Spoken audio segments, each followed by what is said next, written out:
Hello and welcome to another episode of The Circus of Safety. As part of our ongoing series with contributors from the New Zealand Journal of Health and Safety Practice, I'm joined today by Brenton Harrison. Brent, how are you? Hello, how are we? Very good. And also our guest, Grant Nicholson, a partner at Anthony Harper and one of New Zealand's leading legal minds in health and safety. Welcome. Howdy.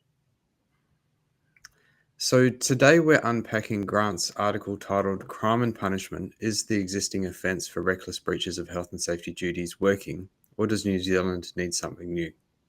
It's a detailed and thought-provoking look at the limits of our current legal framework under Section 47 of the Health and Safety at Work Act, and what we might need to change to better protect people in our workplaces. So just to set the scene, Grant, could you give us a bit of background about yourself and what prompted you and your co-author to write this article? Sure. Well, I'm a lawyer who practices pretty much exclusively these days in the health and safety space. And so a lot of my practice is obviously helping people after they've had things go wrong and when they're dealing with investigations and prosecutions by the regulators.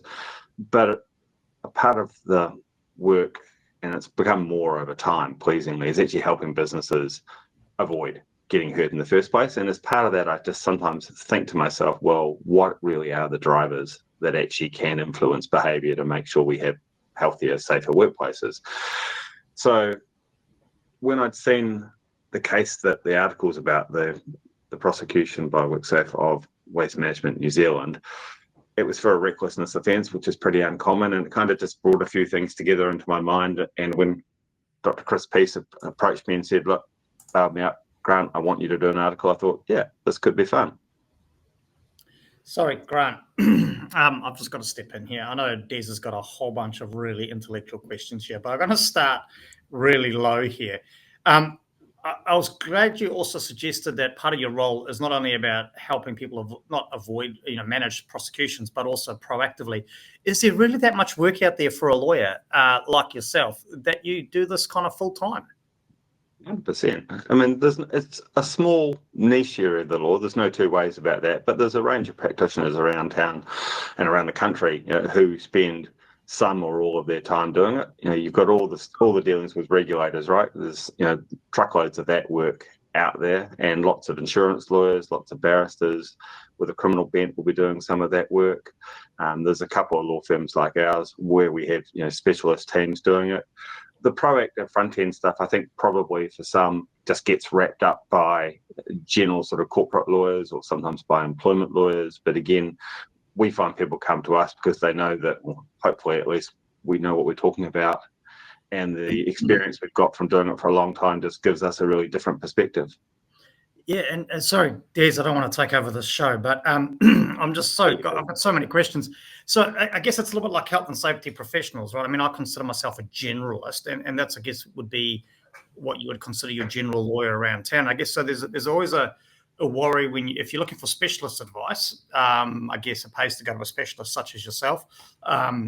Whereas a generalist, could potentially send you up the garden path a little bit, maybe. I think so, and maybe there's some self-interest in that, who knows, but I guess the way I'd answer you is this, right?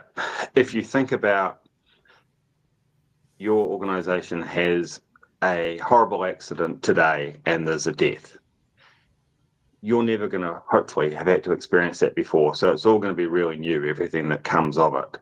And you think, right, I need legal support, and I go and call my local lawyer who I've dealt with for years and who's done my conveyancing and my wills or has done my commercial contracts. And they say, oh, that's terrible. Yeah, we've never done this either, but sure, we can help you. You kind of bumble your way through it together. Whereas if they come to a specialist, like me and my team, the reality is we've probably got 5 or some years even 10 deaths on the go at any one time.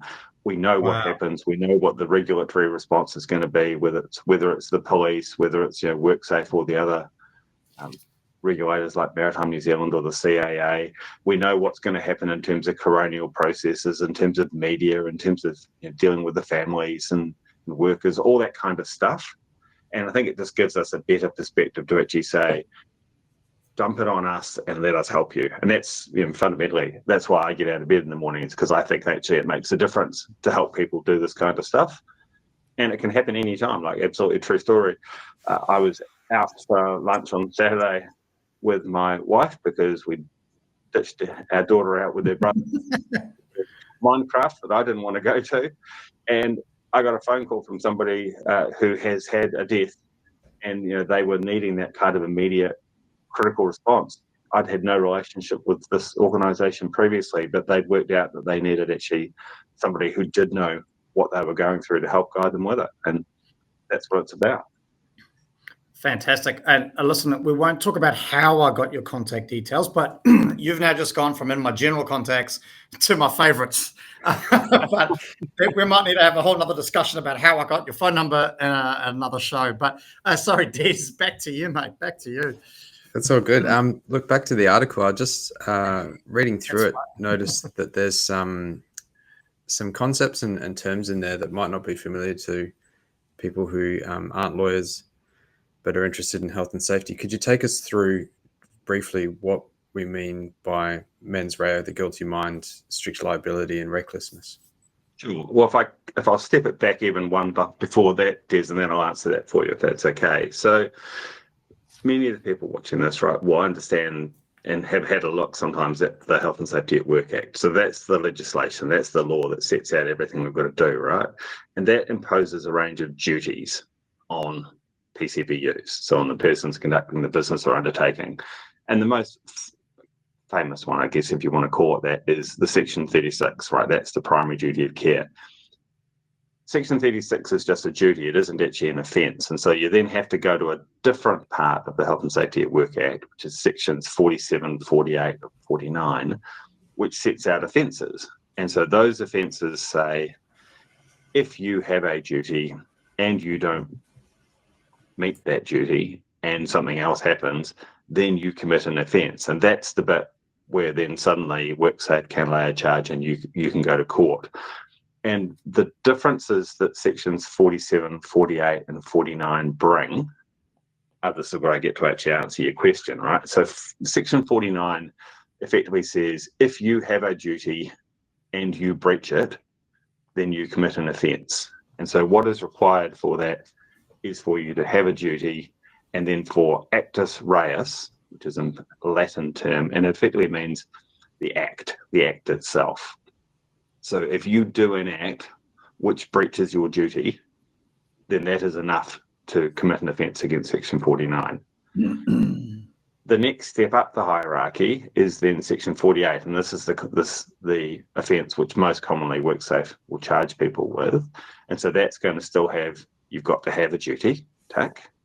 You've got to then have some sort of act, this actus reus element, tick. And then the third part of it is then your action or omission is then going to expose somebody, whether it's a worker, multiple workers, members of the public, whoever, to a risk of serious harm or death as a result of your breach. With me so far? Because that brings us to Section 47, and this is where the recklessness one comes in, right? So for those first two sets of offences, they are what we lawyers call strict liability offences. You have to do an act, there has to be consequences, but what you've got going on up here in your head doesn't matter. There's no mental element to those offences. And mens rea, the other Latin term you mentioned, is that effectively just means the mental element, the mental intent. And so if you think about committing a crime, in the ordinary course, in fact, I'll get the best example I give you. So if say you guys have a falling out today, Des, you lose it, you decide you're going to murder Brenton. Oh, wow. Well, to do that, you have to actually intend to do it. And if you have and you succeed, then it's murder. Whereas if you've done it accidentally, it's manslaughter, right? It's different. And it depends on what you have intended. Section 47 of the Health and Safety at Work Act has created a separate offence where you've got to have the duty. You've got to breach your duty. It has to expose someone to a serious risk of harm or death. But also you've got to then be reckless, which is a mental element, as to proceeding. And that's really where we get into this. So that's the only one of these offences where the state of mind of the duty holder comes into play and actually can have an impact on the offence that they commit. And the important distinction, I guess, between these three offences, and I'm outlining to you guys, is all about penalty. So the maximum penalty, for example, for a Section 48 charge for a company is $1.5 million. That's the standard offence that most organisations, when you're looking at health and safety cases, that's what they're charged under. If you go to Section 47, by contrast, it doubles to $3 million. And so that's the sting in the tail, if you like, right? Once there's a mental element, once you've actually been reckless about your deeds, and you've exposed somebody to the risk of harm, then the law says that's far worse, and the penalty should be far worse to match it. What a fantastic explanation. I think I learned more about health and safety law in that last couple of minutes than I did in most of my study. Can we also just clarify something here, please? I've got a lot I still want to achieve, Des. Try and not come and murder me today. But sorry, Grant, off the back of this, I know this is supposed to be Des' show, but I'm just taking over here. The definition of Section 49, that offence that you mentioned of 49, where basically anything that can expose somebody to serious risk of harm and or death, is that why there's been this recent amendment to the definition of notifiable events? Just out of curiosity. No, so I think just unpack that. So section, I think you might have got the section number wrong. So Section 49 is actually the one where they can charge an offence just when you breach a duty with no connection to people suffering harm or not. So that's just creating different layers, effectively, of where the breach sits. In reality, I don't actually think there might have been one or two in 10 years where people have been charged with Section 49 offences. Basically, if it's such a low-level breach that there's no connection to exposing people to the risk of harm, it won't normally be something that the regulators will see a public interest in prosecuting. So it's not something we see used. Separately to your question about, well, are there going to be changes to the definition of what is a notifiable event? So that's obviously one of the Minister Van Belden's proposed reforms. Waiting to see what the detail of that looks like when it comes out. But I think that's more aimed at just trying to reduce the burden and recognising that at the moment, WorkSafe, by my understanding, receives something in the order of maybe 1,500 notifications a year, and it actually investigates maybe 300 to 500 of those. So it's maybe 1 in 3, you could say, overall. I think the minister's trying to grapple with, is there an inefficiency for the business community, particularly in saying we have to tell WorkSafe about something that they're not going to do anything with. And that's often the feedback you get, right? What's the point? Because nothing ever happens. Sure. No, fantastic. Awesome. Sorry, Des, once again, back to you. Sorry. That's so good, because there's something I want to dwell on a bit more, because Grant used the example of me wanting to murder Brenton, and there's another thing that requires a little bit of explanation there, I think. If you're talking about my state of mind, you're talking about an individual and what they might be thinking. Now, in the instance of the article, we're talking about a company. So how do you understand the state of mind of a company?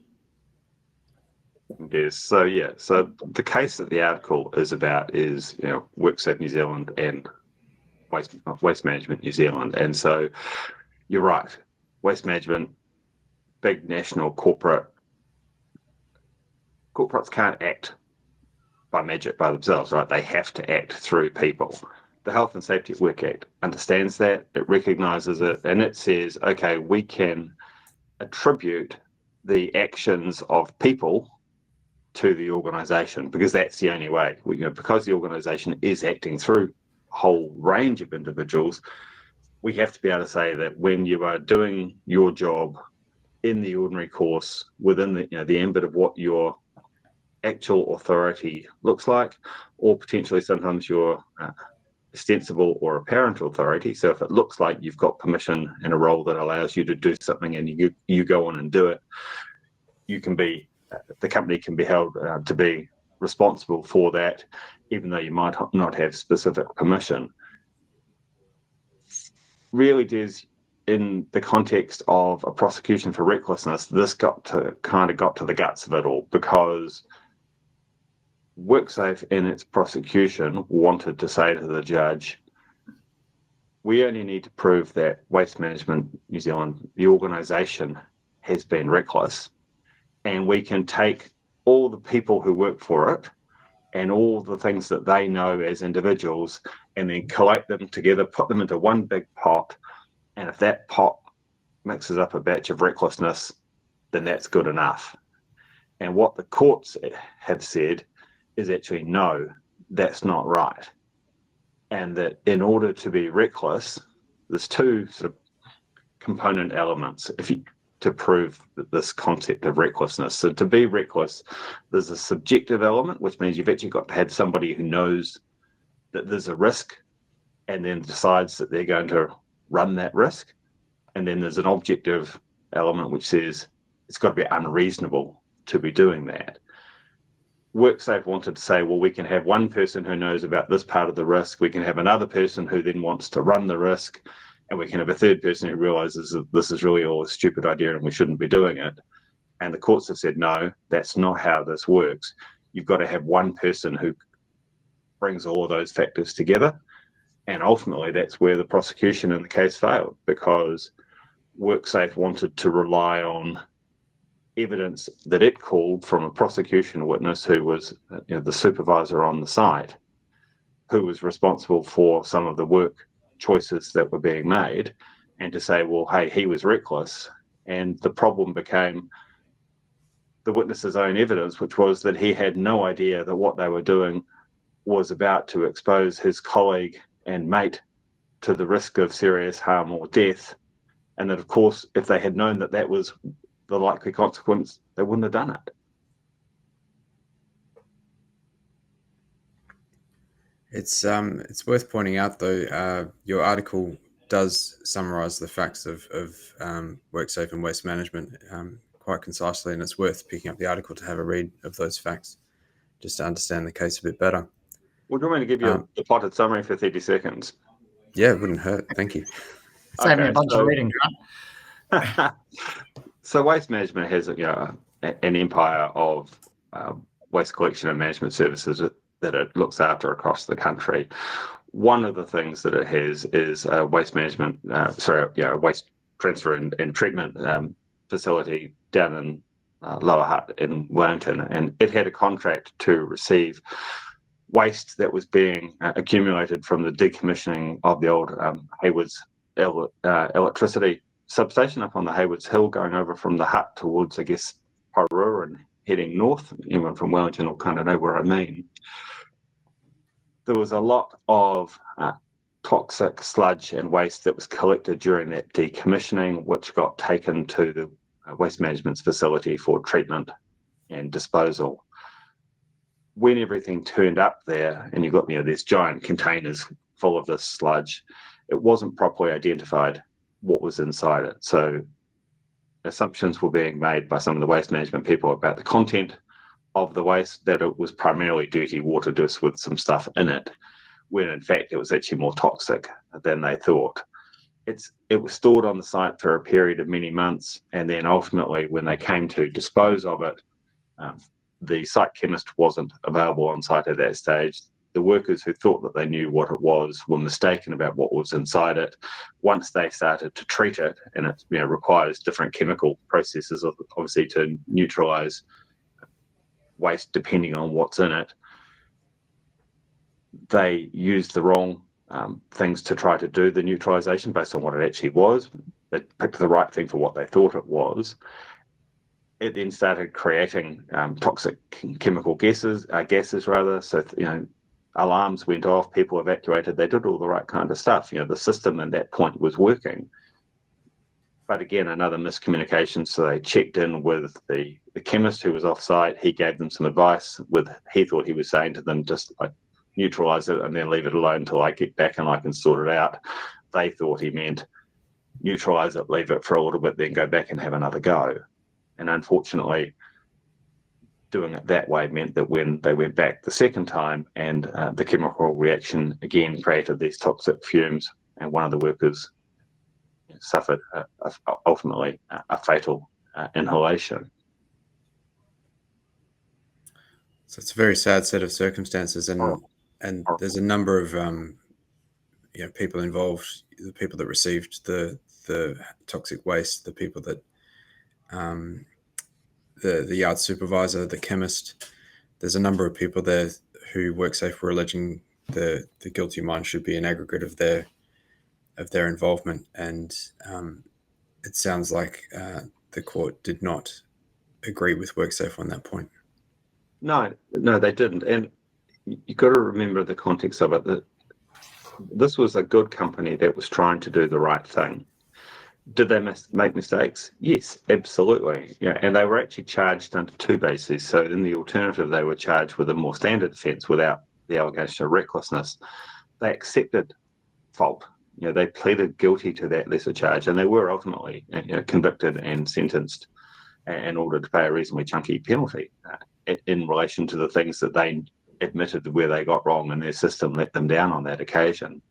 The case only carried forward, and I guess was interesting to me because of the need for the analysis of recklessness. And ultimately, the company was vindicated on that front. The company was not reckless. And in fact, no individual was reckless either. That was really the problem. It was the collective failure, like we would so often see, right? I mean, I joke about it to people, but it's not like I can go up to people at parties and say, "Oh, look, I'm just sniffing around for some more work. Could you turn up to work on Monday and actually just hurt someone you don't like, please?" That's not the way it works, right? And so it's the same for everybody. I've never come across a client who says to me, "Look, we've just hurt Jane today. We didn't like Jane. It was her turn." It's always an accident. There can be causes that we did, are predictable, but it's never going to be deliberate, or at least it's very rare when it is, and that's why recklessness is a reasonably uncommon offence. Yeah. Well, with that in mind, knowing a criminal conviction is serious business, is recklessness in this sense actually doing its job and being difficult to prove? Yes, it depends on what you're trying to achieve. So I would say yes, that it is, because it should be hard to prove, because it's a very serious allegation to make that people have been reckless. If I look back, though, and say, well, what was the point of having recklessness on the books? It's back to that thing that we've got those three layers of offences. So breaching a duty, and exposing people to the risk of serious harm or death, or the third layer then adding recklessness to the mix. If you want to access high penalties, that's the hurdle, or the bar, if you like, that we have chosen. I think it's an open question about whether that is the right place setting for that high bar. And I think if you look at some of the things that we see going on outside the legislation, like, for example, the ongoing battle by the Pike River families, where they want to see accountability for individuals rather than particular organisations as a result of what happened at the mine down on the west coast.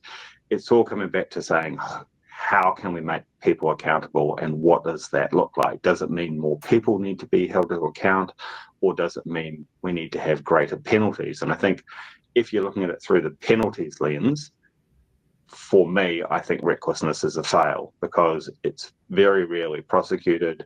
This waste management case shows how difficult it is to prove, and I think probably will make future prosecutions even less likely that's possible, just because it's difficult for the regulators. So I think that there's an open debate to be had about saying, if we think we need more penalty to encourage better behaviour, and I've got a big question mark in my mind about whether those two things actually sit naturally together, then you could ask, well, should we change, and should we not have recklessness? And really that's the question I guess I try to explore a little bit in the article, is to say, well, what about if we lower the bar and say, instead of requiring recklessness, we say gross negligence is enough. So being at fault and being well out of line rather than just a little bit over the line, if that becomes then the hurdle for higher penalties, would that make it easier for the regulators to prosecute? It must do, because they're not going to have to prove mental intent. And would that then maybe see we would have some more penalties? Yes, possibly.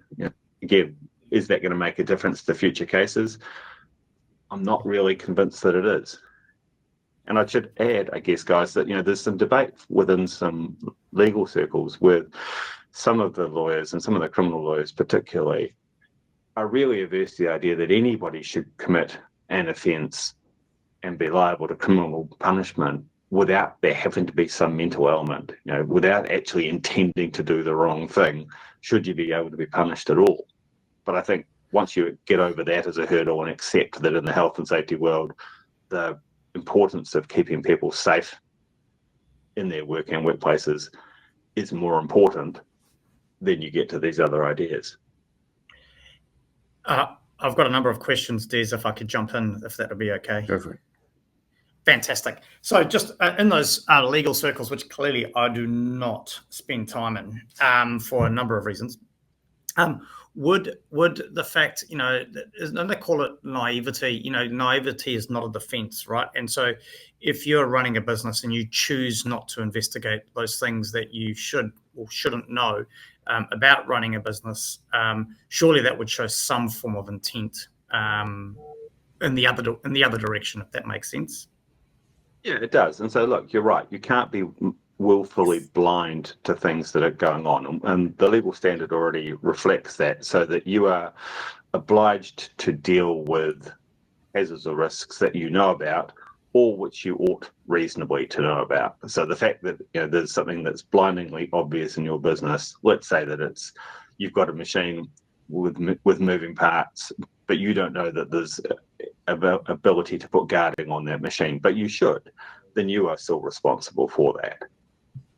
That doesn't take you on that extra step though into recklessness. Recklessness will be if you know that you've got a machine with moving parts and you know that it should be guarded, and then you say, well, too bad, that's just going to slow us down and spend money we don't have. We're not going to guard it. We'll just go on anyway. And I don't know, Des, if I destroy this entire recording with this one question, I just want to apologise now in advance, and that might create intent for you to wish to murder me. But I just want to reflect, on the statement about lowering the bar, because I guess it's quite a weird concept when you think about it. Constantly we talk about trying to raise the bar, right? We want to lift it up, we want to do it. But I often think back to, and it'd be interesting to apply this theory, and unless I've just totally missed the entire conversation for the last sort of 20 minutes. I look to countries such as, and again, I don't know the detail, but countries such as Singapore, for example, where I believe crime is incredibly low. Issues aren't that vast, and I think they've set the bar really low in terms of what an offence is and what it would take to be prosecuted. Is there other jurisdictions where that lowering the bar has shown a better outcome, regardless of whether it's specifically health and safety or general, law and order?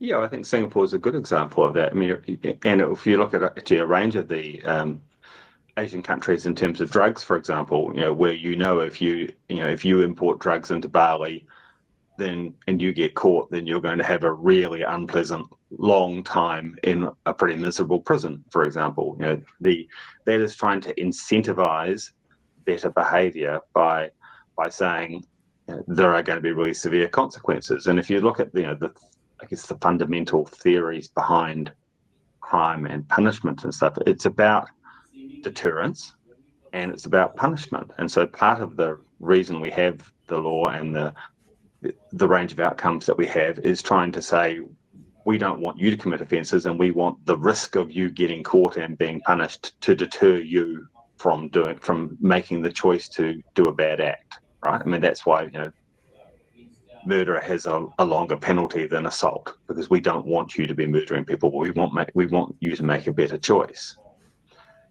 And there's also an element of punishment to offences, which is to say, once you've done the bad thing, then you need to be sent to the room, stood in the corner, think about what you did. Those two things go together.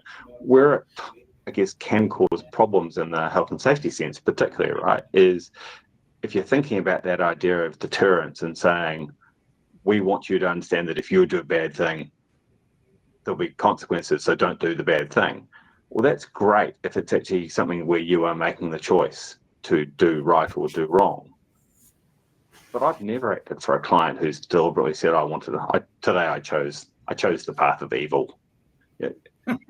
So if that's not happening, then deterrence actually on one level, and I think you've got to accept that there's probably a whole lot of smarter social scientists than me who can look at all this kind of stuff, but fundamentally, businesses aren't being deterred in a specific sense from making bad choices or allowing unsafe things to happen in their businesses because of the risk of prosecution. Because nobody's sitting there thinking to themselves, yeah, I'm understanding we've got some risk going on here today, and too bad we're going ahead. And at the moment, the recklessness offence catches that small subset of wrongdoing, but it is a really small subset. So I guess then the question becomes, well, if the highest level of penalties that we have are being restricted and only available to a really small range of defendants, are they providing much of a deterrent effect to the wider community set? And I think the answer for me to that question is no, I don't think they are. I'm comfortable with the settings we have now, right? So, the maximum penalty of 1.5 mil for a Section 48 offence is a very significant penalty. If people think that that's not enough, then for me the answer is, okay, let's increase the maximum penalty. I mean, we've increased it multiple times. Until I think 2003, the maximum was 50,000. In 2003, it went up to 250,000. In 2015, it went up to 1.5 million. Well, if we still don't think it's enough, let's double that. Let's make it 3 million. Or 10 million. You can pick whatever number you want to create that financial disincentive, but it's never going to overcome the problem that people aren't willfully choosing to breach. And we've already got a two-speed system going on. And what I mean by that is, if you're a large corporate that can afford to pay a big fine, you can be ordered to pay a big fine. But the reality is that New Zealand is full of small and medium enterprise businesses, and they already can't afford to pay a $1.5 million fine. And you see lots of cases where small businesses get told, well, the fine I would have ordered you to pay if you could pay was 300,000, but you've put forward accounting evidence that shows that would send your business bust and put people out on the street, so I'm not going to do that, therefore I'm going to impose a fine of 50,000 on you. Well, if you make the maximum penalty 3 mil instead of 1.5, it doesn't make any difference to those businesses. It's still just something that they can't pay. Yeah. So I think we've probably at some level got to look at what are the other drivers that we can have to improve behaviour. And that's part of the reason, right, why you see duties imposed on officers. And so that, the idea of director and chief executives having some personal skin in the game. And I think there is an argument to say, if you look at some of the industrial manslaughter or corporate homicide laws that are in place in the Australian states and in the UK, often what goes with those is also a offence owed by officers as well. And look, is that going to create something different? Maybe. Does that better incentivise behaviour? I think it probably makes them a bit more risk averse, but does that actually create better safety outcomes? I'm not so sure. And I don't think that the data out of Australia, for example, yet really, I haven't seen anything that tells me that it's made a big difference. Your article does, you kind of answered my next question in the sense that your article does consider what happens across the ditch and in the UK, and also points out that the Model Health and Safety Act in Australia has a recklessness, it has a gross negligence, and it has industrial manslaughter charges built in already, and yet their performance is a lot better than New Zealand's. And could there be some sort of connection between those two things? So, it is. The reality is that when we've picked up the model law and introduced it here, we picked it up based on how it was then. And so we went back to, we were about maybe 5 to 10 years behind the Australians when they implemented it. And what we've implemented, broadly speaking, replicates how it was there to start with. Their law has changed over time. So that in the last 10 years, They have, at some levels at least, introduced this idea of gross negligence as an alternative to recklessness, and they've also introduced the various versions of corporate manslaughter or homicide laws as well. We haven't yet done either of those things. The current government's showing no inclination to do it. Camilla Velich, one of the Labour MPs, does have a private members bill that, if it's drawn out, would need to be considered, but the reality is it'll get voted down by the government, so it's not going to go anywhere. What we haven't seen, though, and what I haven't seen, is analysis in Australia that suggests that since they made those changes, their situation has got better. Yeah, they were better than us to start with. They remain better than us now, but I'm not sure that the gap has widened as a result of those law changes. Yeah, fair enough. And just bearing in mind that we're probably close to running out of time, I just wanted to get your view on sort of where to from here. We know that we're going through a process of changes having been announced by the current New Zealand government. But casting your mind forward 5 or 10 years, where do you see this playing out? I think what we need and what we're getting is two very different things.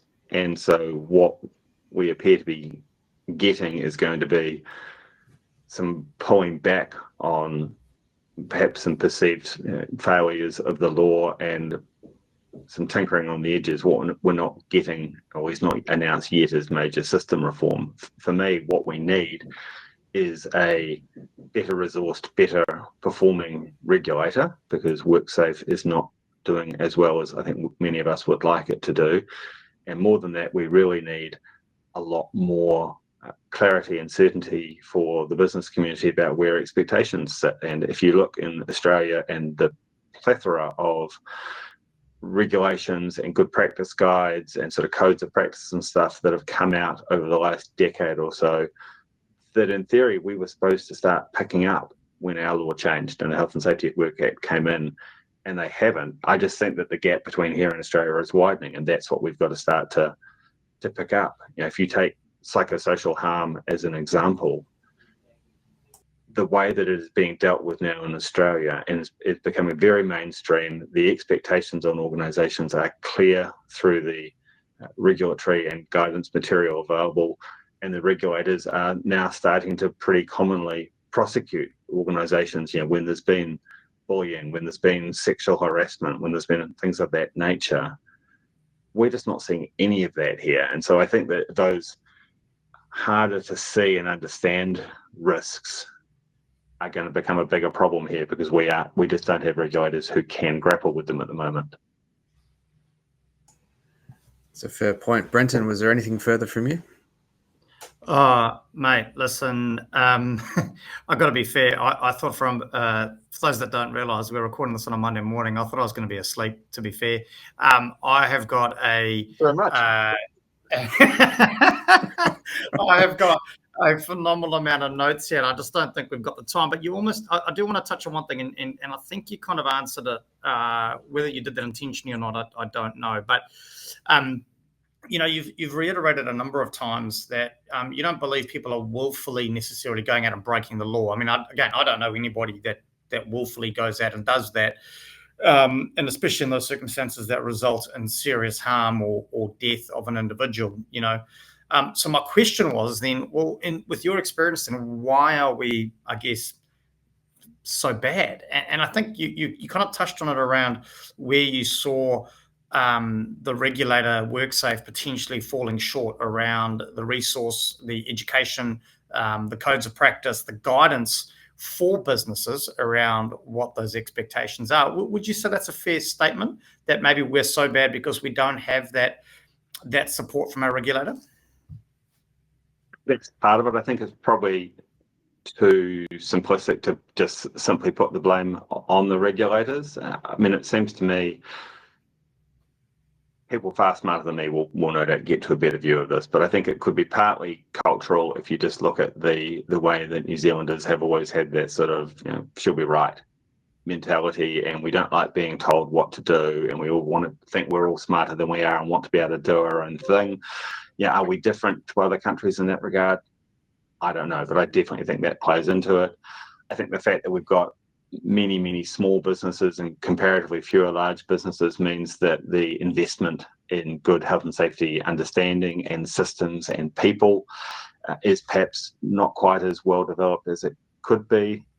I personally would like to see perhaps more of a move towards requiring the taking of competent advice, and I think that the move towards, say, the Hassan's Register, which I don't really see as having worked from my perspective, I think it was a good idea to actually be able to give people some sort of a benchmark to saying we're going to get advice from people who actually know what they're talking about and can help us, and requiring people to get that kind of advice would help. But we've also got a really different sort of environment in terms of employee relations. So we've got a reasonably weak union movement at the moment in this sort of stage of our economic cycle. Maybe that has some sort of an impact. I think if you take an example like, say, the Port of Auckland, where they had very well publicised troubles at a time when they also seemingly had some quite difficult relationships with their unions and their workers, and the approach that the current regime have got, where they've gone for a far more collaborative partnership model with the workers and the unions, and they appear to be getting better results, is interesting. Is that something that could be replicated more widely? Don't know. Maybe not. I think you need to bring all of those things together if we're going to make New Zealand a bit safer. No, fantastic. Thanks, Grant. Brilliant answer. It might be a good point on which to wrap up the conversation. Grant's been very generous with his time, so thank you very much for joining us for such a thoughtful conversation on the legal mechanics and deeper moral questions as well behind health and safety prosecutions. So your article is a valuable contribution to a conversation that's far from over, and your insights today have added real depth to how we think about fairness, deterrence and justice. And to our listeners, you can find the article Crime and Punishment in Volume 1, Edition 2 of the New Zealand Journal of Health and Safety Practice. And we'll be back soon with more interviews, insights, and real talk about keeping people safe. Keep the circus rolling. Thank you. Awesome. Thanks, guys. So